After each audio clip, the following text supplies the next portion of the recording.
業主花咗差唔多20萬去裝修，同埋咧做咗個落地 L 類型嘅大窗喎嚇，又慳咗一筆錢啦，慳時又慳力嚇。呢個位置咧佢都係設計得好靚，有個轉角位個嚇，即係唔會話一入嚟咧係直衝睇到 sofa 嘅，影視性會更加好啲啦。風窗啦嚇，佢雨水唔會撇入嚟又乾淨啦。咁加埋呢個單位咧嚇，我哋攝影師應該企喺 Lily 呢個角度，俾大家睇得更加清楚。原來呢個單位可以望到海景嘅。咁呢間房咧擺咗1.5米左右嘅床褥，而且好新淨啊，剝都未撕啊嚇。咁側邊呢度咧佢做咗呢個定制嘅衣櫃，係同埋咧佢一字排開啦。咁床頭櫃呢個應該叫做書櫃，都係做咗嘅，可以擺各種書啦。Hello， 大家好，我係十零肯堅嘅弟弟啊。Hello， 我係今期主持人 Lily。係啊，今日同阿 Lily 咧就嚟到咗我哋嘅懷港灣啦嚇。最近咧好多粉絲朋友咧，因為都係比較喜歡懷港灣呢度，但係咧呢啲單位係需要上到頂嘅。係啦，冇錯。今次同阿 Lily 咧，大家睇翻一套冇需要上山頂嘅單位，只需要坐翻個觀光 lift 上去，係啦。應該直達係屋企下5分鐘就可以到啦嚇，超級方便。係啦，咁我哋企喺呢個位置咧，行落去咧就係我哋嘅大門口咯。天氣好時候咧，喺呢個角度都係睇到我哋嘅海景嘅。咁喺京橋巴士嘅落車或者上車地點咧，我哋翻到屋企咧就係只需要5分鐘左右嘅時間就可以去得到啦。係咪真係好方便咧？咁今次咧，我同阿 Lily 睇翻點樣嘅單位咧？呢個單位係產權面積101方，業主花咗差唔多20萬去裝修，同埋咧做咗個落地 L 類型嘅大窗喎嚇，又慳咗一筆錢啦，慳時又慳力嚇。你如果玩緊裝修靚嘅單位，就唔好錯過呢一套喎，唔係發展商嘅原裝交標，係業主額外花咗錢做咗定制櫃、風窗、家電、家私，全部都有齊晒嚇。呢個背囊就可以住翻噶喎。冇錯。究竟點樣嘅情況呢？不如我哋即時同 Lily 去睇睇。等陣見。好啦，咁而家同阿 D 上到圍單位啦喎。阿 D 頭先我哋行過嚟都好近係咪？冇錯啦。今次睇翻呢個單位咧，唔需要上到山頂嚇，直情坐翻一個觀光 lift 就可以歸家咯喎。係啦。觀光呢直達到屋企行路大約咧係用到4-5分鐘就 OK 嘅喎。咁我哋呢邊係2部電梯，總共6伙咧。出咗 lift 間咧，望出係花園嘅景觀。咁我哋今日睇單位咧係產權面積幾大㗎？101個平方。我哋喺維港灣下多數咧睇翻呢啲單位就知道啦。3房2廳2個廁所，豎廳設計嘅。係啦。咁呢個單位咧，除咗我哋港人朋友非常之知道呢個戶型之外咧，仲有一個非常之特色嘅就係呢個單位做咗全屋嘅定制櫃啊！係啦，咁我哋從入門開始同大家介紹咯嚇。咁我哋睇到呢個門咧就係原裝嘅，冇換過密碼鎖啦。咁中意嘅話可以留低，唔中意可以換翻佢，大約係500-600蚊左右嘅。咁我哋左手邊咧就係廚房位啦。咁係屬於 U 字廚房嘅呢個設計嚟嘅嚇。咁我見到咧，其實呢啲都係早期嘅發展商，我哋當時係帶精裝交標嘅，所以呢啲所有嘢咧都係交付標準嚟㗎。爐頭啦、抽油煙機呢啲啦。真啲啲咧，側邊咧就有個消毒碗櫃、雙星盤萬家樂牌子嘅呢個熱水器，側邊呢度咧就擺翻個大型少少嘅呢個雪櫃，再入嚟睇翻。係啦，我哋呢邊咧真係佢定製咗呢個親邊櫃啦、衣櫃啦嚇，呢個位置咧佢都係設計得好靚，有個轉角位個嚇，即係唔會話一入嚟咧係直衝睇到 sofa 嘅，影視性會更加好啲啦，以及咧佢顏色搭配都好醒目咁嗬，有橙色嘅嚇，我哋餐台包括埋畫啦，都全部窗簾都係有啲嘅一個顏色去搭配嘅。Lily，你知唔知除咗做翻呢個屏風你有隱私嘅方面咧，仲有呢風水嘅呢個講究啦？攝影師呢個 Lily 過嚟呢度，呢個仲有風水嘅講究啦，即係唔會直衝啊嘛，係唔會漏財嚇，大門唔會直衝睇到呢個客廳嘅位置就唔驚漏財啦嚇，係啦。咁再過翻嚟咧，我哋左手邊呢度咧就有成個客廳嘅位置咯喎，梳化、茶幾、電視櫃全部都係有齊嘅，而且咧唔使換啊，非常之新淨啊。係咁呢個梳化咧，佢就唔係真皮嘅嚇，現場佢睇就知道佢係嗰條貓抓皮嚇，即係仿真皮啦嚇，摸上去咧係比較舒服啲嘅，比較易清潔嚇，但係咧佢唔係真皮嚟㗎嚇，會平少少啦。如果我哋自己買翻，大約咧係6000到7000蚊上下，因為佢比較大啲嚇。咁如果買真皮要萬幾蚊嚇，到2萬蚊咁上下嘅喎嚇。係啦。OK，咁呢個茶几啦嚇，同埋呢個電視櫃咧，其實都特別都好好睇，上邊係用咗個岩板嘅材料嘅。咁配咗一個 TCL 嘅電視電視機啦嚇。哇！佢呢個都係膜都未撕嘅，呢度側邊呢度嚇都係幾新淨嘅喎。咁牆身咧就係重新油過呢個漆面啦嚇，有深灰色同埋淺灰色有搭配啦。咁仲有我哋天花呢度燈咧全部都係換晒嘅啦，上邊係薄薄嗰啲吸定燈啦。側邊呢度咧掛咗3幅畫啦嚇，咁仲有一個立式嘅，而且係格力牌子嘅空調喎。咁我哋再過嚟睇翻呢個餐台嘅位置。咁餐台呢邊咧係一個4人位嚟嘅嚇，咁係屬於個長條形，上邊咧都係硬板嚟嘅。咁其實硬板有好處好睇，但係有一個唔好嘅地方咧，就係容易爆。後期咧，如果用耐咗或者係非常熱嘅嘢咧，就確實會容易爆啦嚇。呢個我哋之前有了解家私嘅時候咧，有銷售姐姐同我哋講過呢啲問題㗎啦。哇！咁再過嚟我哋嘅露台位置，大露台啊嚇，阿 B 啊，真係喺呢度飲茶幾正啊！我係正，但係佢重金封咗窗。封窗啦嚇，佢雨水唔會撇入嚟，又乾淨啦。咁加埋呢個單位咧嚇，我哋成時應該企喺呢個角度，俾大家嚇睇得更加清楚。原來呢個單位可以望到海景嘅，咁多數都係望山景多啲，少少海啦。對面咧就係維港半島啦。咁維港半島咧而家都係有新盤示範單位賣緊嘅，總價咧78萬起步價嚇，到120幾萬、160幾萬都有嚇，睇單位啦。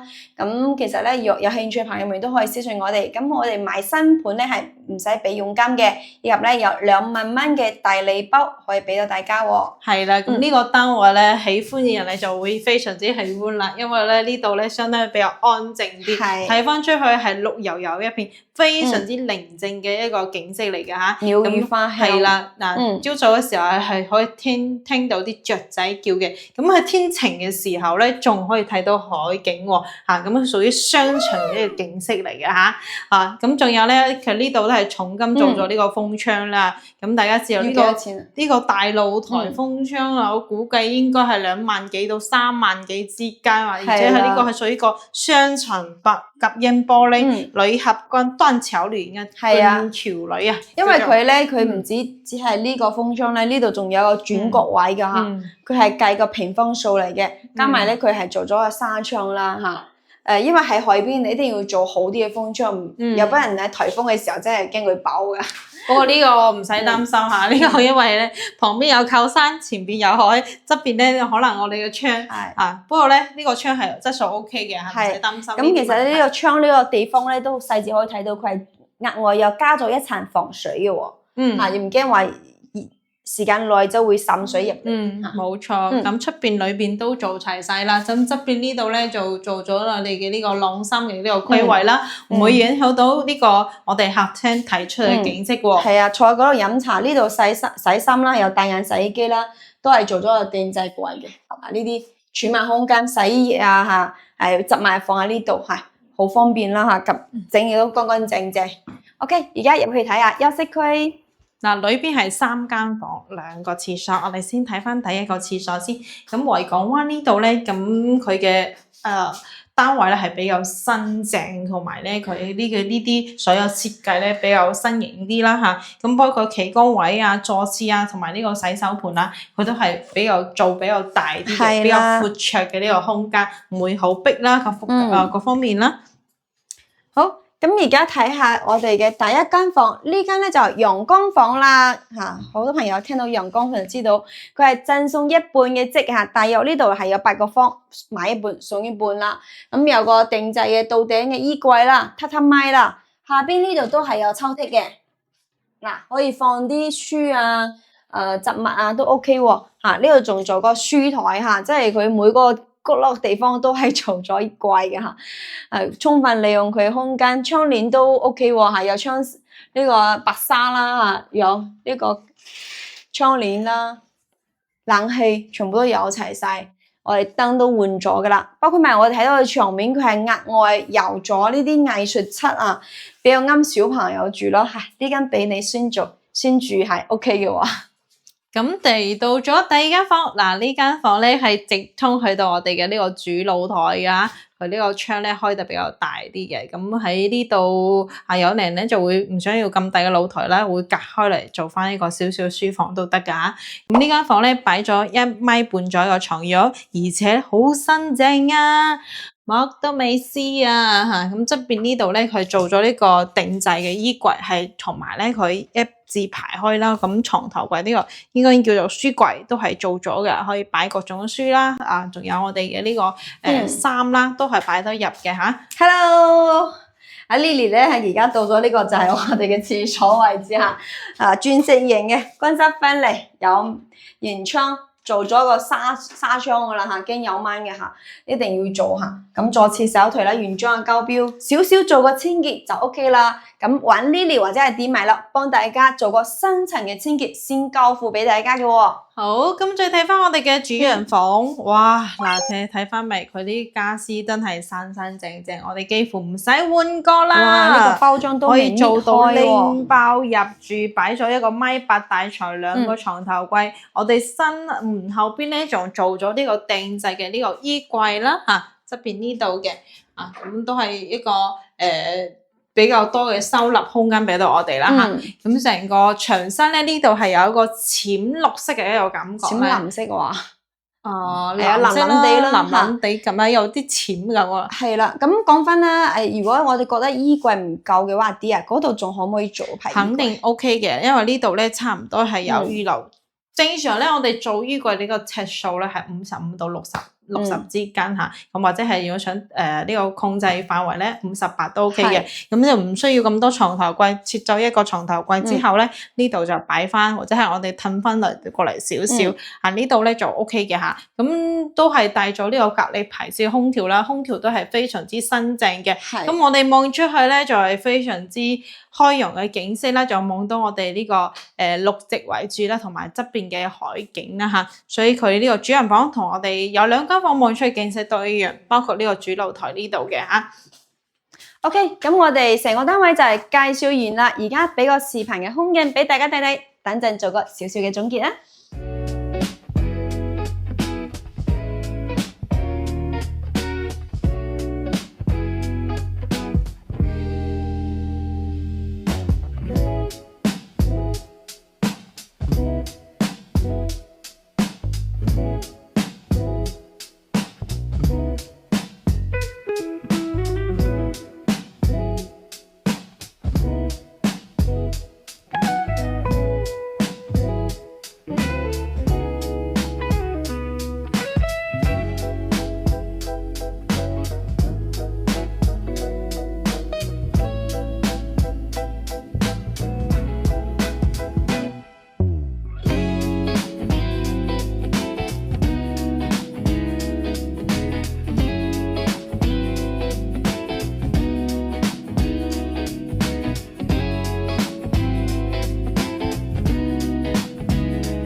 OK， 咁我哋呢個單位你中唔中意啊？中意點個 like 啊吓！咁我哋呢個單位咧係產權面積係101個方嘅吓，咁業主係是否咧紅本在手咧？紅本在手嘅吓，咁呢個單位咧係屋主咧就係整體嚟話咧，其實呢個單位咧佢係冇咩住過。嘅嚇，係就比較少翻嚟住啦嚇，所以咧都係家私啊各方面啊都係比較新淨啲嘅。個人都好好咁當時咧都係非常之使心思去做翻呢個裝修啦，比較寫本嚇，風窗啊、定制櫃啊、家私啊各方面。冷氣啊而家點解佢要急住出售咧嚇？因為咧佢冇辦法喺過嚟呢度住啦，咁呢個單位咧都係擺喺呢度啦。相信當年咧買翻呢啲大維港屋主啊灣嘅呢啲單位咧，手頭上都係有其他單位嘅，咁佢唔想佢資產咧一直咁住放喺呢度嚇。縮水啊！係啊，因為我哋嘅海景樓啦嚇，佢同市區係唔同嘅。